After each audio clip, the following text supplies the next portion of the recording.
Mari kita lanjut ya. Eh, Ekosistem big data ya. Yang ke-7 nanti tinggal 3 lagi.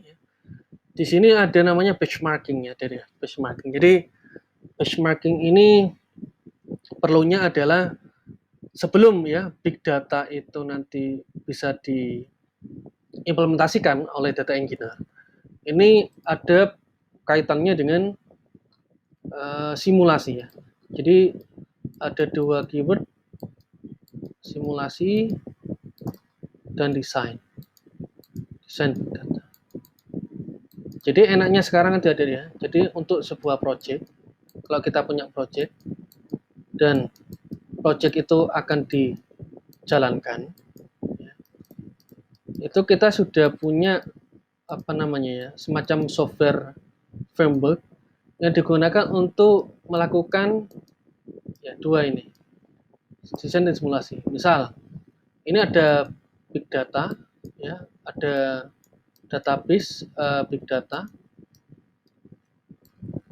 Kita rancang, misal di sini didesain node-nya ada 3 gitu ya. Didefinisikan nanti di dalam sistemnya si benchmarking framework nanti.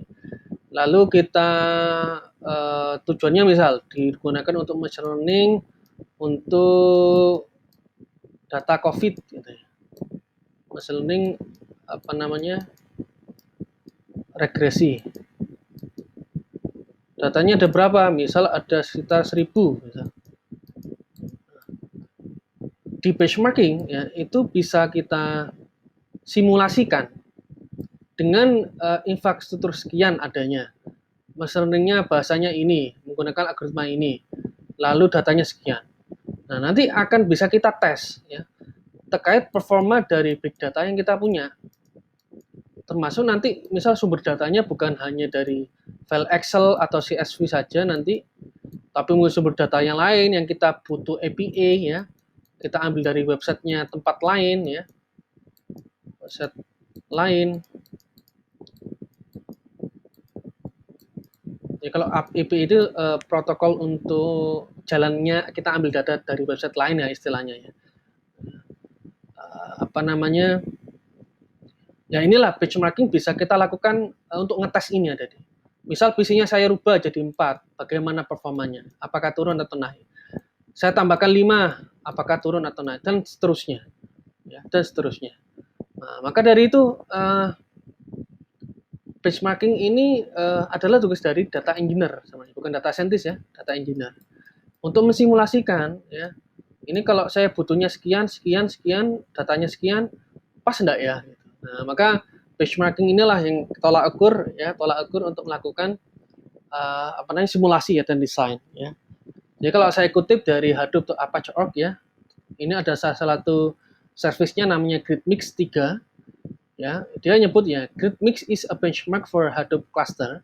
It submit a mix of synthetic jobs ya, modeling of profile mined from production loads ya, production loads. Artinya si GridMix ini ya adalah sebuah tolak ukur untuk melakukan klasterisasi Hadoop. Ya, cluster Hadoop itu maksudnya ini ada ya, yang tadi ini. Ya, klasterisasi node. Ya. Mau berapa banyak ini. Nah, lalu kita submit ya sebuah job buatan. Jadi sintetis buatan job itu ya, job ini data kita. Kita bebankan sebuah data ke sistem. Kita bebankan sebuah pekerjaan ke sistem gitu. Ya. Lalu modeling a profile mined from production load. Nah, nanti kan kita uji. Nanti kira-kira dia bisa nggak membuat modelingnya dan ya apa namanya, beban dari produksinya kita ukur nanti ya, dari kecepatannya ya, dari consuming waktunya, time ya, dari apa lagi, ya performanya intinya ya, performa dari big data yang kita punya tadi bagus tidak gitu. Makanya di sini akan terlihat ya, di sini adalah desain, rancangan, simulasi, pemodelan, workload ya, atau beban kerja dari infrastruktur big data. Infrastruktur big data. Ya. Lalu apa namanya?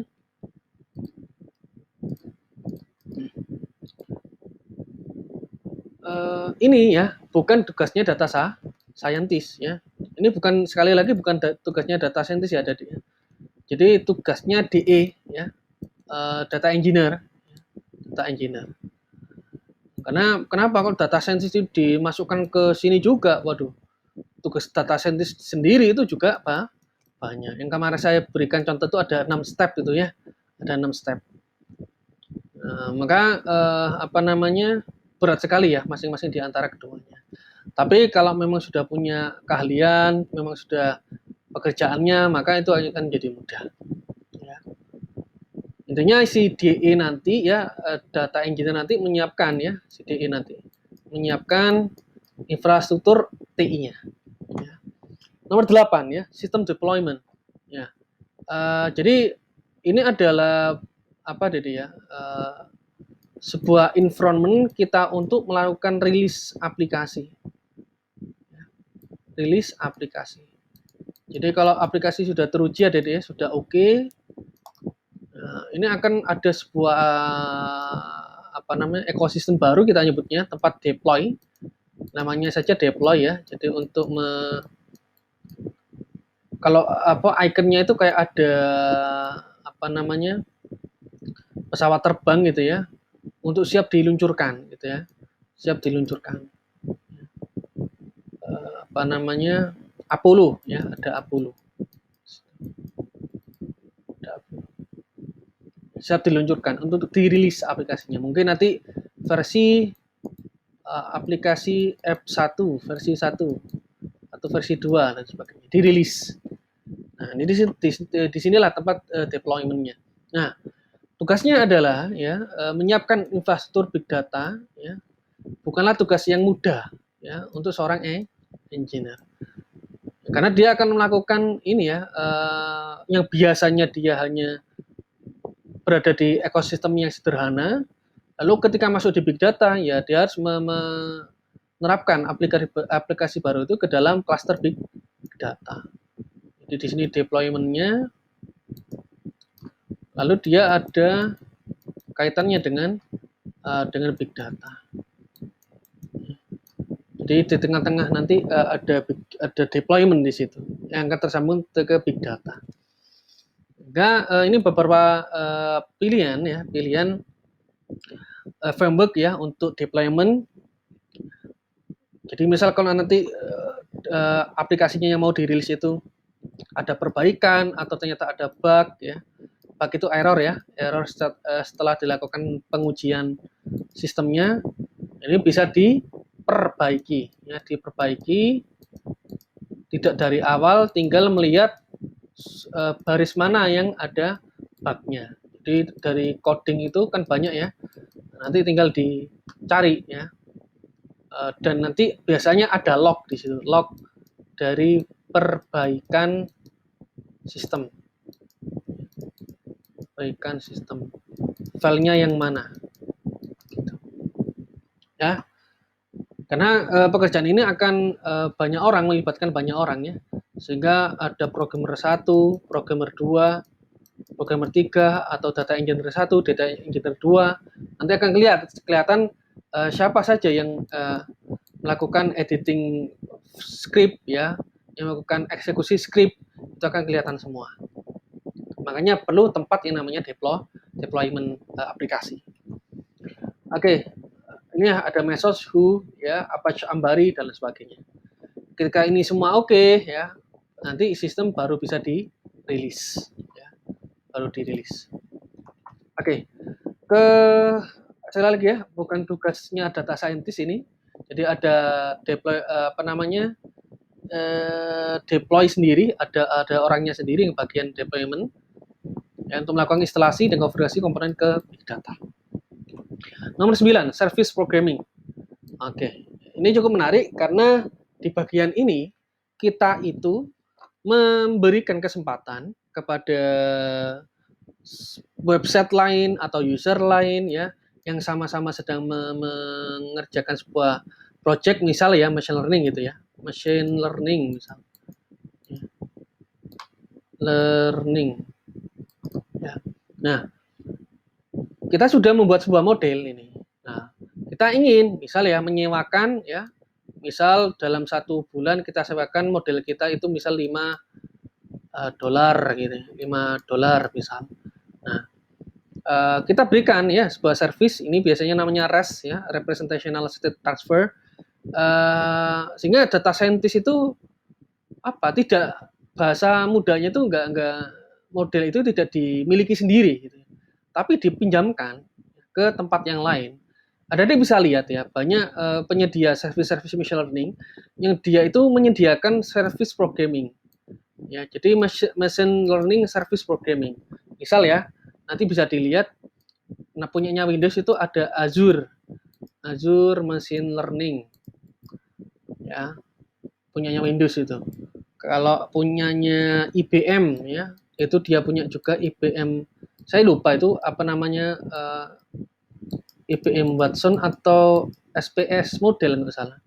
Ya. Jadi ada beberapa yang memang menyediakan ya, entah itu free atau berbayar, yang pastinya mereka menyediakan. Ini suatu kesempatan ya untuk mengembangkan sebuah sistem ya berbasiskan big data, tapi kita juga menyediakan model machine learning-nya, yang dimana model ini bisa kita pinjamkan, kita sewakan pada user. Jadi dia istilahnya pinjam fungsi ya, pinjam library gitu ya. Nah, ini suatu suatu kesempatan ya untuk kita bisa mengembangkan infrastruktur yang isinya itu adalah model. Bukan data tapi model. Oke. Ini salah satu contoh-contoh service programming, ada Apache Thrift, ada Apache Zookeeper ya. Apache Zookeeper. Nah, lalu yang nomor 10 ada security. Loh, ini apa, Pak? Jadi, data itu ada ya. Nah, yang namanya big data itu perlu dijaga. Sehingga keamanan, kenyamanan dari data kita yang ada dalam database ini, dalam big data ini bisa terjauhkan dari nanti mungkin hacker atau SQL injector ya. Kalau ngomongkan hacker itu macam-macam ya. Ada yang namanya SQL injector, apalagi kalau basis data kita tadi punya aksesnya menggunakan Hive query misalnya. Ini kan salah satu celah ya, SQL injector, atau misal aplikasi kita berbasis web ya mungkin bisa di device ya, atau dan lain sebagainya. Yang pastinya kita perlu yang namanya big data security untuk mengamankan data kita, model kita ya, sistem kita. Lalu pertanyaannya, ketika kita memberikan service kepada orang, apakah kita memberikan semuanya? Nah, ini perlu kita pikirkan untuk memberikan kontrol ya. Jadi kita berikan limitasi atau pembatasan akses terhadap data-data kita yang mungkin itu private ya, atau mungkin kita pikirkan ini menjadi sebuah peluang untuk diperjualbelikan ya, atau disewakan data kita. Nah, ini menjadi sebuah peluang ya, apakah ketika kita membuat sebuah sistem ya big data itu bisa kita sewakan, mau kita hibahkan ya, atau kita gratiskan, itu tergantung kita sendiri nanti. Tapi yang pasti terkait dengan hak akses data itu perlu dipikirkan agar tidak semuanya orang itu menggunakan data kita ya. Itu bahaya juga. Lalu ini beberapa contoh dari ya big data security ya. Ini sekali lagi bukan tugasnya data scientist ya. Nanti ada sendiri bagian expert ya, expert security, orang keamanan data. Nanti salah satunya ada Sentry, ada Apache Ranger ya. Ini jujur saya belum tahu, belum pernah menggunakan ya. Jadi kalau ada kesempatan ya kita akan cari ya, atau kita cari referensinya nanti. Jadi untuk mengamankan data kita, Sentry sama Apache Ranger ini. Ya. Tapi yang pasti data scientist itu tugasnya adalah sebenarnya ya ini hanya sebagai konsumen data aja sebenarnya. Tapi tidak berarti kita tidak perlu belajar ini, ya perlu, tetap perlu sebagai tambahan ya pengetahuan kita. Oke. Itu dulu adik ya, terkait dengan ini cukup banyak ya, mulai dari minggu kemarin ya, apa namanya, pembahasan kita. Jadi kalau saya hitung memang banyak sekali, hampir ada sekitar 114 slide ya. Jadi mohon mungkin adik-adik mungkin nanti kesulitan untuk apa namanya memahami ini dalam satu waktu. Silakan diulang-ulang terus saja videonya ya. Diulang-ulang terus videonya ya. Dibaca lagi ya. Ini pokok poinnya adalah definisi data science dan big data itu apa? Dibaca lagi di sini. Lalu manfaat dan kegunaan data science dan big data dibaca lagi. Tipe dan kategori data ya. Kemarin sudah saya sempat singgung ada ya. Kategori ya. Kategori data kan cukup banyak ada ya. Di sini ya. Ada structure, unstructured, natural language, machine generate dan sebagainya. Silakan nanti dipelajari lebih dalam lagi ya. Ini saya berikan pengantarnya ya. Lalu data science proses ya, jangan lupa, jangan dilupakan ini. Penting sekali data science proses karena ini adalah core-nya adik-adik. Jadi selama kuliah itu harus dipegang 6 step itu ya. Mana ya ntar. Ya, 6 step ini minggu depan ya baru kita cacah-cacah lagi. Dari 6 ini akan kita bahas satu persatu, 1 2 3 1 2 3 ya. Jadi minggu depan topiknya adalah lebih dalam lagi terkait dengan data science proses. Ya. Ini harus dipegang benar-benar karena ini pekerjaan dari data scientist. Lalu yang terakhir ya ekosistem big data sebagai pengetahuan saja, jadi ya, bahwa ini loh ekosistem big data itu sekompleks ini gitu ya. Jadi memang cukup banyak yang harus dipelajari kalau memang benar-benar ingin menjadi seorang data scientist atau jadi data engineer ya. Oke. Mana yang ini ekosistem data ya, cukup banyak sekali. Oke, itu ada deh ya yang bisa saya sampaikan untuk topik ya data science in big data world ya. Semoga bermanfaat, silahkan dipelajari kembali. Tapi sebenarnya ada satu poin lagi yang sebenarnya perlu kita bahas, ya ini terkait dengan prakteknya tadi ya. Tapi saya belum tahu apakah ini perlu diimplementasikan atau tidak. Tapi tidak apa-apa, nanti saya coba buat dokumentasinya, saya praktekkan. Karena datanya cukup besar, ya, Hardenworks itu, ya, di sini. Ya, Hardenworks. Ini besaran datanya bisa ada dilihat di sini ya. Sekitar saya sedang download ya. Ini ya. Mana ya? Ya, 11 giga ya. Ini pun saya ambil yang paling kecil. Karena di sini pilihannya ada virtual Hardenworks ya, Hardenworks yang versi yang paling baru 3.0.1. Yang ini versi yang old-nya ya, 2.6.5, 2.5.0. Ini saya ambil yang ini 11 giga. Yang atasnya 15 giga, yang atasnya lagi itu sekitar kalau tidak salah 20 sekian ya, 20 sekian. Yang intinya materi praktek ini adalah untuk mendemokan bagaimana big data. Nah, itu kalau kita gunakan ya, ini kan namanya topiknya unintroductory working example of Hadoop. Jadi pengenalan bagaimana kita bekerja dengan Hadoop sebagai big data. Gitu. Ini sebagai contoh kecil aja sebenarnya. Ya, nanti dan ini pakai virtual, jadi bukan diinstal benar-benar di dalam drive kita, tetapi ini semacam virtual machine. Kalau ada adik pernah dengar, virtual machine itu berarti mesin ini ya, mesin maya. Jadi kita tidak menginstal di dalam drive ya, tapi kita menjalankan ke dalam sebuah mesin virtual gitu ya. Jadi tidak langsung terinstall ke fisik kita, tetapi di open ke dalam sebuah mesin virtual yang namanya virtual box ya. Ini namanya virtual box. Jadi kalau ada adik menjalankan Linux misalnya, ada adik menggunakan kayak saya misal macOS. Saya ingin menjalankan Linux ya, tapi saya nggak ingin menginstal langsung di laptop saya. Saya pengennya menggunakan virtual machine, mesin virtual. Maka saya meload itu ke di sini ke mesin virtual ini ya. Sehingga tidak mengganggu proses instalasi di dalam mesin fisik saya gitu. Jadi walaupun error apapun enggak masalah. Karena dia berada di mesin virtual, tidak mengganggu sistem fisik saya gitu. Ya, atau sistem macOS saya enggak terganggu. Ya. Jadi itu analoginya sih. Jadi nanti saya coba dulu ya. Nanti kalau memang berhasil akan saya kirimkan link demonya gitu dan silakan nanti dipraktekkan adik-adik. Tapi sampai sekarang ini masih baru berhasil mendownload hingga 11 giga. 9.8 ya, kurang 2 giga lagi ya. Nanti adik-adik bisa tunggu updatean dari saya ya. Oke, itu dulu adik-adik ya.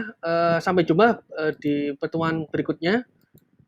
Semoga bermanfaat ya materi yang saya sampaikan ini. Saya tutup ya. Assalamualaikum warahmatullahi wabarakatuh.